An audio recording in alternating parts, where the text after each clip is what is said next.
Hey everyone, welcome back to my channel, MR.Creepy N. So today's video is definitely going to creep you out. In this video, we're getting into real stories from people who spent a winter night completely alone and realized too late that they weren't. Before we begin, let me know in the comments where you're watching from and what time it is for you right now.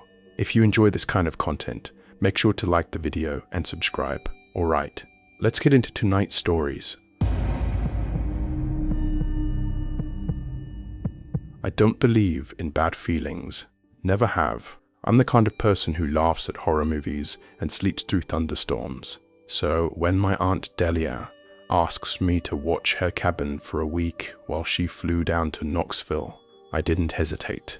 I figured it would be good for me. No notifications, no noise, just me and a stack of paperbacks and whatever piece I could scrape together.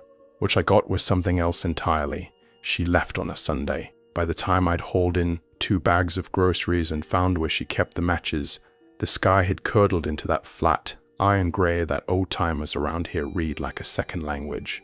Snow was coming. I could feel it in the way the trees had gone completely still, like they were holding their breath. I wasn't nervous. The woodpile ran the length of the back wall. The generator had fuel, and the fireplace, this wide, blackened thing that had clearly warmed 100 winters before mine, looked almost eager. I told myself Delia was right. This place was peaceful. The snow started soft, just a dusting, barely enough to notice, but somewhere around 9, the power blinked out without ceremony, and within an hour the windows were nothing but white static pressed against the glass. I lit 2 oil lamps from the shelf above the mantel, fed the fire until it roared, and pulled the big armchair close enough to feel it on my face. Honestly, for about 20 minutes, I felt like I was winning at something. Then the sound started. Small things at first. A soft thud somewhere outside. The faint compression of snow underfoot, or what I told myself was snow settling. Branches maybe. The forest makes its own sounds. I knew that much. I closed the curtains and told myself I was being the exact kind of person I usually mocked. I was almost asleep when the knock came. 2 taps. Quiet. Spaced. Deliberate. Not the frantic hammering of someone desperate for help, more like the way you knock on a door when you're not sure you're welcome. Polite. Almost patient. I didn't move. My heart lurched up into my throat and just sat there, and I gripped the armrest and counted my own breaths. No follow-up. No voice calling out. Just silence swallowing the sound whole. Branch, I thought. Ice chunk sliding off the eaves. But my eyes had stopped moving toward the book. The second sound was heavier, a dull, solid thump against the wall near the one window I hadn't covered. I turned the lamp down to almost nothing and moved toward it, slowly, the way you move when some part of you already doesn't want to know. I pressed close to the glass and looked out.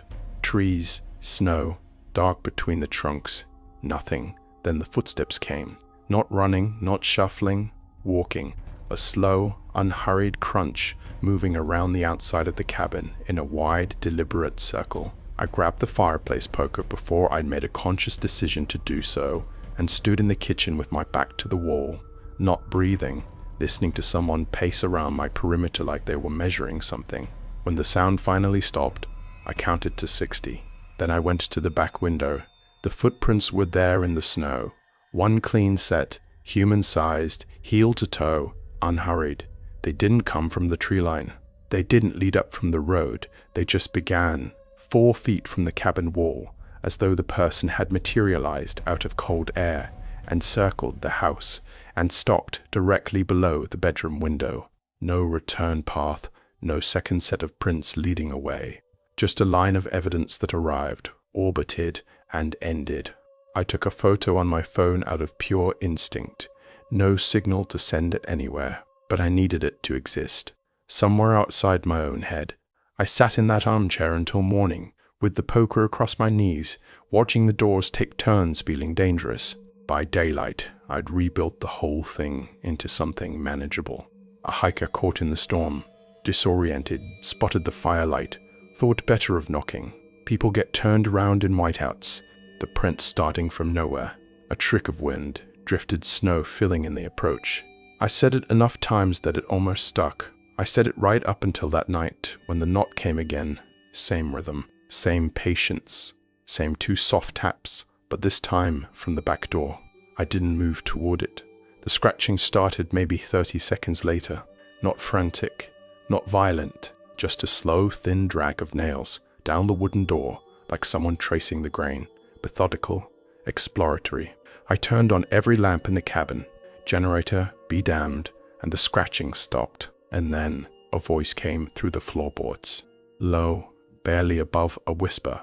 And it wasn't outside. It wasn't at the door. It came from directly beneath my feet, rising up through the gaps in the wood, like heat. You let the last one in. The cold that moved through me wasn't the shivering kind. It was the kind that just stops you, turns every muscle to concrete while your mind sprints in 5 directions at once. Nobody knew I was here. I hadn't told friends, hadn't posted anything. The only other person who'd been in this cabin recently was Delia, the last one. I didn't sleep. I kept the fire burning and both lamps lit, and sat in the chair with my eyes moving between the 2 doors until grey light crept back into the windows. The back door in the morning, parallel scratches running cleanly down its face, and the knob on the inside coated in a thin shell of frost. I packed in under 10 minutes. I loaded the truck, killed the lamps, and started down the hill without looking back. I made it halfway before the tires lost the road. The ditch caught the nose easy and quiet. No crunch, no damage, just the helpless spinning of wheels finding nothing to grip. No signal still, so I walked back up. Every lamp in the cabin was burning. I had turned them all off. The generator had gone dry, but every wick was lit, and one oil lantern, a small brass one I kept on the mantle, had been moved to the floor near the fireplace and was burning down to its last film of oil. On the floor, between the front door and my armchair, were 2 wet footprints. Just 2, placed like someone had taken 2 steps in and stopped. That night, I sat with Delia's old rifle across my lap and didn't pretend I was going to sleep. I waited for the knock that had come the 2 nights before. It didn't come. The cabin stayed quiet for hours. The kind of quiet that isn't empty, just held. And I sat inside it and watched the shadows between the lamps not quite stay still. After midnight, the voice came again, not through the floor, this time, from out in the trees, closer than before. I remember you now. That was it, just that. At first light, I took what I could carry in a bag over one shoulder and started walking until my phone found a single bar of signal. Took a few hours. I called a man named Ree, a neighbor from down the road, who my aunt had mentioned once. He came with a chain and pulled the truck out of the ditch without asking many questions, which I was grateful for. I called Delia that evening, told her I couldn't finish the week, gave her no reason. She said she understood, that the cabin could feel lonely. I told her that wasn't quite it.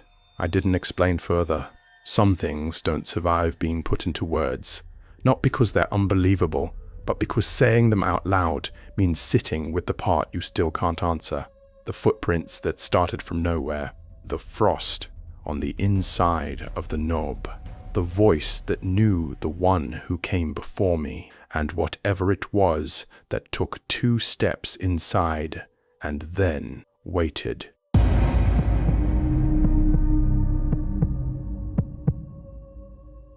There's a specific kind of quiet that only exists in places that used to belong to someone who's gone. I didn't understand that until I spent a week alone in my Uncle Ray's cabin past Bell Ridge, Kentucky, with nothing but a sleeping bag, a wood stove, and the particular silence of a dead man's things. Ray had passed 4 months earlier. Heart failure, sudden and clean, the way death sometimes is when it doesn't ask permission. The cabin had been sitting empty ever since, and the family had been doing what families do, talking around the problem without touching it. My mum wanted to list it. My cousin Micah wanted to burn it. Everyone else wanted someone else to decide. I volunteered mostly because I was between jobs. My girlfriend had just packed her half of the apartment into a rented van, and the city felt like it was vibrating at a frequency I couldn't tune out anymore. I left on a Sunday morning, the week before Christmas. Snow had already hit the hills hard the week prior, and past Briar Hollow, the last place with cell signal, the roads had a personality of their own. Long unplowed stretches, black ice that appeared without warning, trees leaning in over the road like they were conducting a private conversation I wasn't invited to. I white-knuckled the last few miles with Micah's handwritten directions on the passenger seat and nothing but memory to fill the gaps. The cabin was exactly as I remembered it from when I was a teenager. Small, slightly tilted, half consumed by trees that seemed to have been incrementally reclaiming it since the 70s. The porch groaned when I stepped on it. There was no mailbox, no tire tracks, no sign anyone had been there in months. I told myself it had character. I'd come prepared. Generator, water jugs, canned food, firewood, a camp stove, and enough coffee to make the isolation feel intentional rather than imposed. The plan was embarrassingly simple: rest, maybe read, fix the door if ambition struck. Mostly, I just wanted somewhere that wasn't loud. The first day delivered exactly that. I unboarded 2 windows, cleared debris from the main room, got the fire going. The loft upstairs was just wide enough for my sleeping bag and the lantern. It smelled like dust and old wood. Not unpleasant, just honest. That night I fell asleep to the stove crackling and a light wind moving through the tree line outside, and for the first time in weeks I didn't lie awake, running numbers on everything I'd lost. Then somewhere after midnight, what woke me wasn't a sound. It was the complete absence of one. The fire had gone out. The room had gone cold. That much made sense. But the silence underneath it didn't. No wind, no branch movement, no boards shifting, nothing. Just a dead, flat stillness that felt less like quiet and more like something holding its breath. I pulled on my boots and climbed down to reload the stove. I was crouching in front of the hearth, arms full of split wood, when I heard them. Footsteps. Slow, measured crunches in the snow, maybe 10 feet from the porch. Unhurried. Not panicked, not stalking, just walking, like someone on an evening stroll who happened to be outside a dead man's cabin at 1 a.m. in the middle of a Kentucky winter. I didn't move. The firewood felt suddenly enormous in my arms. 2 more steps. Then I waited until the silence had been silence, for a full minute before I crept to the window and pressed my eye to the gap between boards. I hadn't fully removed. The moon was out, just enough to light the clearing. Trees swallowed everything past that. I saw nothing, but I also didn't hear the footsteps retreat, and that bothered me more than the steps themselves. I ran up, built the fire, bolted the door, wedged a chair under the knob, more out of instinct than reason, and went back to the loft. I told myself it was an elk. They'd been spotted in the area. Big animals move like people sometimes in the snow. I almost believed it. I lay awake for a long time regardless. I was just starting to drift when I heard the doorknob move. It wasn't loud, just a soft metallic protest. I knew the sound exactly because I'd tested that lock myself earlier in the day, and the rust in the mechanism gave it a specific, quiet groan. It turned part way, stopped. I lay completely still, eyes open in the dark, not reaching for my flashlight, not moving. A few seconds passed. Then it turned again, slower this time, deliberate, like someone who'd learned from the first attempt and was trying to be quieter about the second. Then nothing. No footsteps retreating. No creak of the porch boards. Just the absence of the sound, dropped back into that same total silence. I lay there until the sky turned pale gray at the edges of the trees. Then I got up. The lock was still in place. The chair was untouched. Nothing looked different. I stepped outside.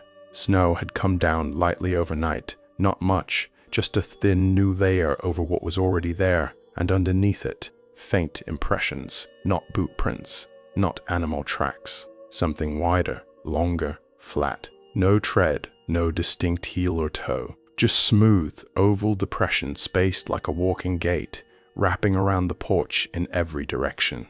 And then they stopped. No exit path, no trail leading back into the woods. They circled and ended, like whatever made them had simply ceased to be standing there. I stood in the cold for a long time, scanning the tree line. Nothing moved. I should have left that morning. I thought about it seriously, standing there with the snow working its way into my boots. But the cabin was finally warm. The roads were rough, and something stubborn in me, the same part that had volunteered for this in the first place. Didn't want to drive home having been run off by impressions in the snow and a door that might have shifted in the cold, so I stayed one more night. I brought the axe up to the loft. Not as a weapon exactly, it just felt better having it near. I double-locked the door, re-wedged the chair, built the fire until it had no business going out, and told myself I was going to sleep. I didn't. Sometime after 3, the front porch steps creaked. One board, then a pause, then another different board. The sounds didn't come in sequence the way they would if someone were walking. They came in these isolated, spaced reports, like something testing the weight of each plank individually before committing to it. I stayed still. I didn't look. I just listened to those intermittent sounds. One creak, silence. Another creak, silence. And counted the minutes until they stopped and the sky began its slow transition from black to grey to blue. When I finally stood up and looked out, the snow on the porch was pristine. Not a mark on it. No prints on the steps. No disturbance anywhere. Perfectly undisturbed, like the night had smoothed itself out just to deny me. I packed before my coffee finished heating. I didn't bother locking up. Left the windows open, the fire burning down to its last coals. I just wanted to be gone. Not in a dramatic way, not running, just with the quiet, firm certainty that I was done. Driving down the ridge, snow started falling again. Big, slow flakes, the kind that make the world feel padded. I didn't see another car for 2 hours. When I finally stopped at a gas station in Larks, the clerk was an older man with the specific, unhurried manner of someone who'd been answering questions about that area his whole life. I asked him, casually as I could manage, if anyone still lived up near Hollow Creek. He gave me a long look, not suspicious, more like he was deciding how much to say. Not up there, he said finally. Not in a long time. I didn't ask him anything else. A week later, Micah called to tell me the cabin had burned down. Lightning strike, the county fire report said. I remember sitting with the phone in my hand after he hung up, turning that information over in my mind. Micah had wanted to burn it and be done with it. He'd said that at the funeral, almost cheerfully. Looked like something agreed with him. I never told anyone what happened those 2 nights. Not Micah, not my mum. There's no version of that conversation that ends without someone suggesting I was overtired or grieving in a weird direction. Maybe I was, but I also know what a doorknob sounds like when something turns it twice, and I know the difference between an empty porch and a porch that was just occupied. Some things don't need an explanation to be real. They just need to be left where they happened. I've been alone in the house plenty of times. It never bothered me before that night. My parents left around 7 for dinner with some friends across town. My dad rattled off the usual checklist at the door. Doors locked, don't open for strangers, alarms set, and then they were gone.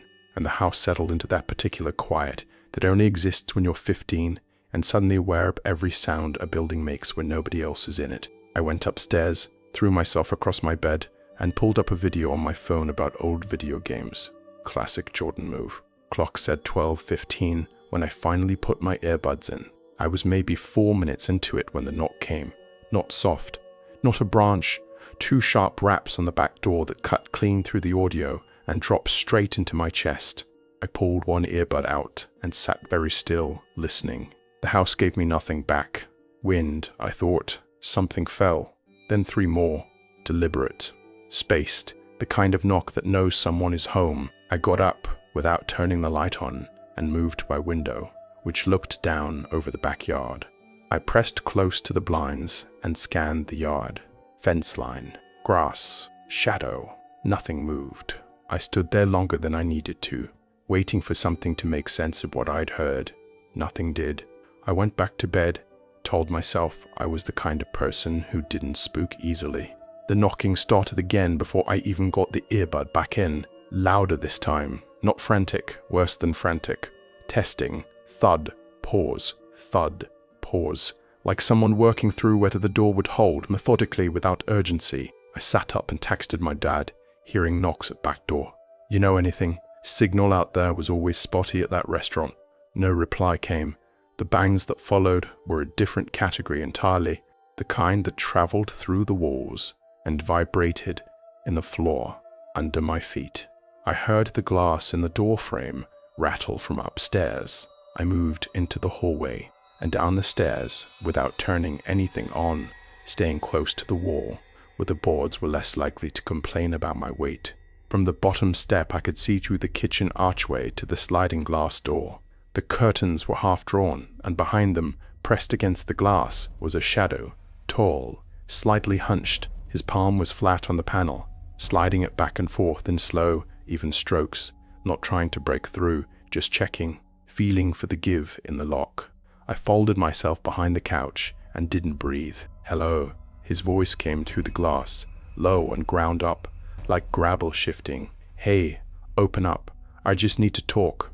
Talk. At 12:30 in the morning in December, in the dark, with his hand on our back door. I didn't answer.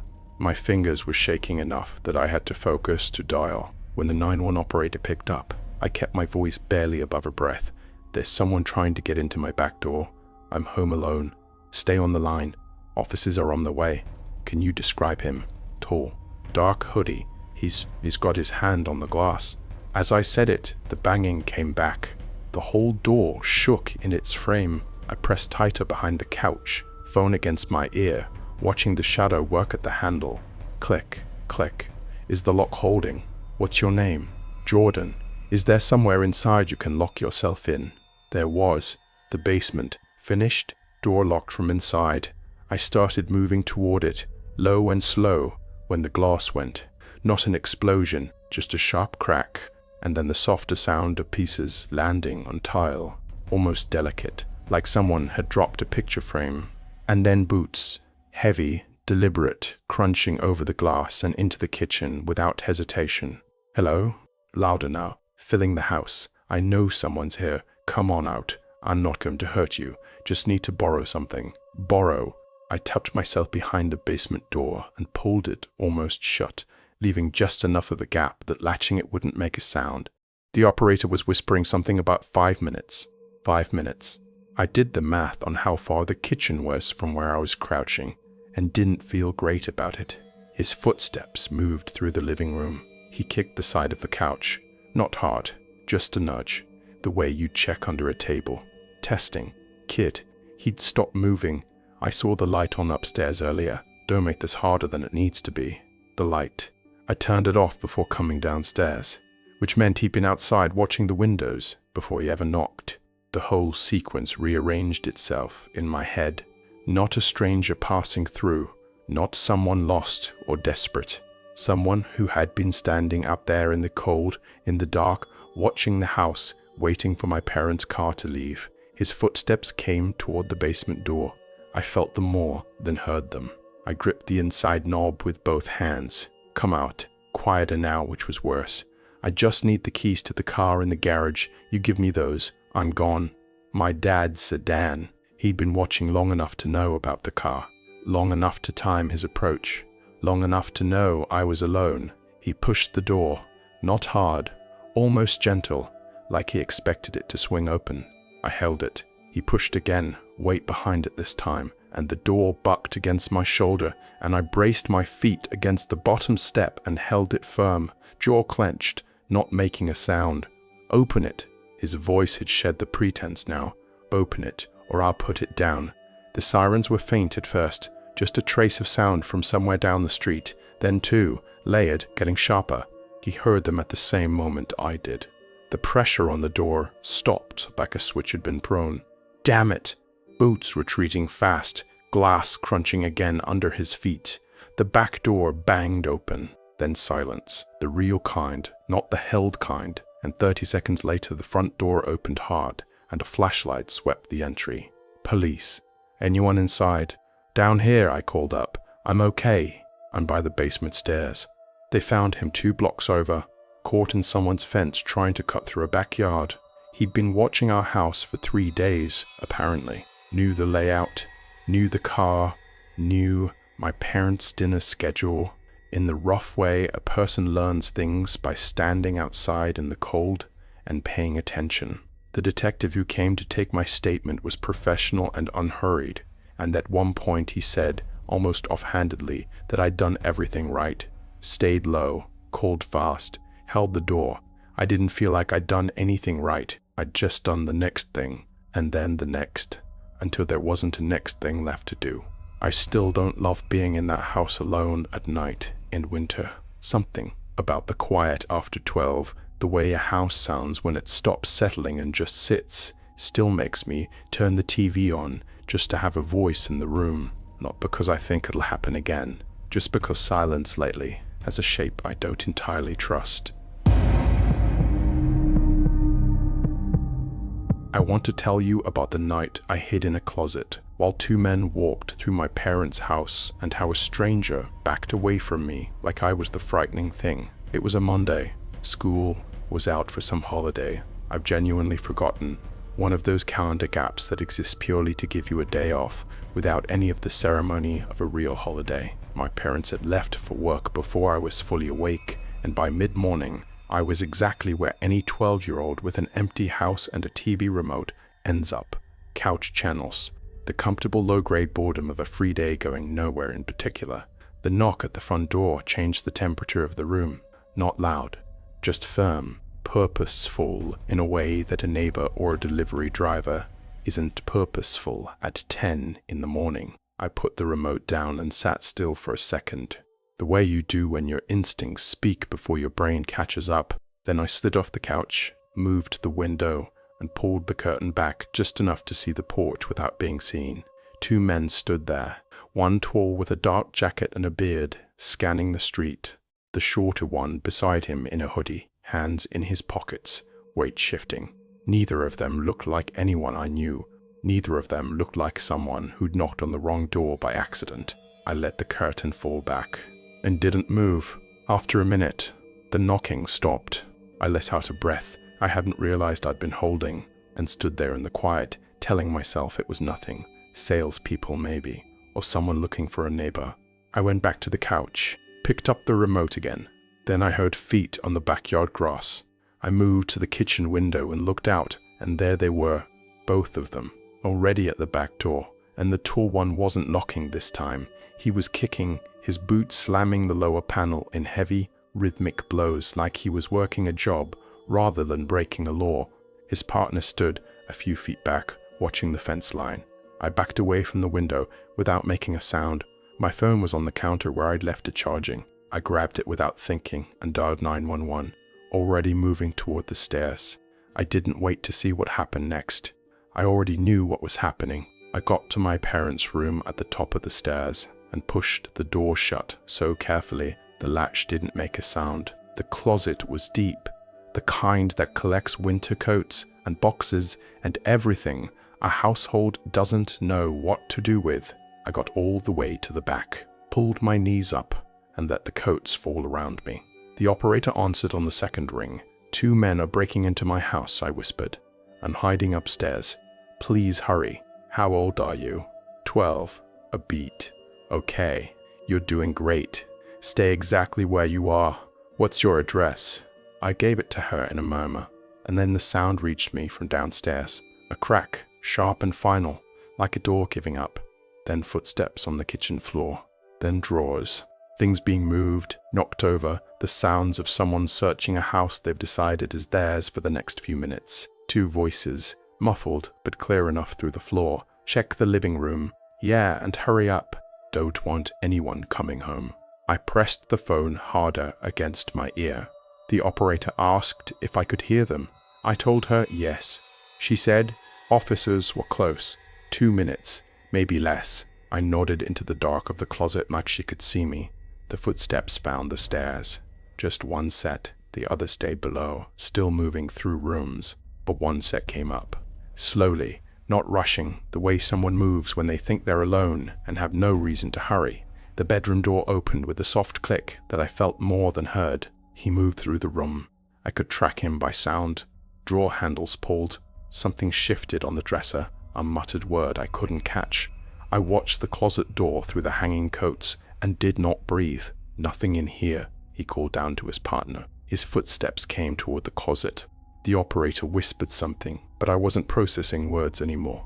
The handle turned, the door swung open, and a bar of grey morning light fell across the coats and the boxes and me, crouched at the very back of it all.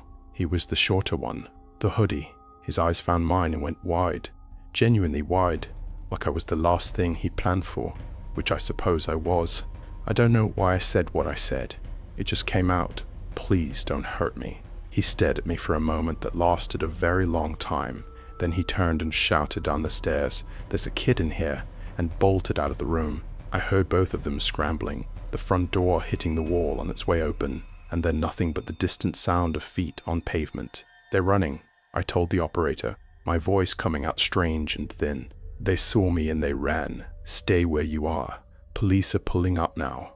I heard the sirens before I heard the officers come through the door downstairs. When they called out, I answered from the top of the stairs, and when I came down, my legs had this hollow, unreliable feeling, like they'd been borrowed from someone else. A female officer met me in the living room. She had this way of looking at me, not with pity, just with steadiness, that helped more than anything she said. "You called right away and you hid," she told me. "That's exactly right. That's exactly what you were supposed to do." The house was a mess, drawers emptied, things scattered across the floor, but they hadn't taken anything, hadn't had time. They caught both men about 6 blocks away. I learned their names later. Robbie J. Johnson Jr. and Cole Austin Llewellyn, and that they had records for exactly this kind of thing. They'd watched the house, seen my parents leave, decided it was empty, and moved on it. They were wrong about the empty part. My parents came home to a broken back door and a police car in the driveway, and me sitting on the front step with a blanket around my shoulders that one of the officers had found somewhere. My mum pulled me in. Before she even asked what happened, my dad stood on the porch looking at the door with this expression I'd never seen on him before. Not angry exactly, just shaken in a way that made me understand for the first time that parents are also just people who got scared. They fixed the locks that week, put in an alarm, told me I was brave, and I didn't argue with them, even though brave wasn't what it felt like from the inside. What it felt like was small, hidden in the dark at the back of a closet, listening to strangers move through the house my parents had built into a home, hoping very hard that the coats hanging in front of me were enough. I still check the back door every night before bed. Every single night, without thinking about it, the same way you check your pockets before you leave somewhere. It's just part of how I move through the world now. Some habits you come by the hard way.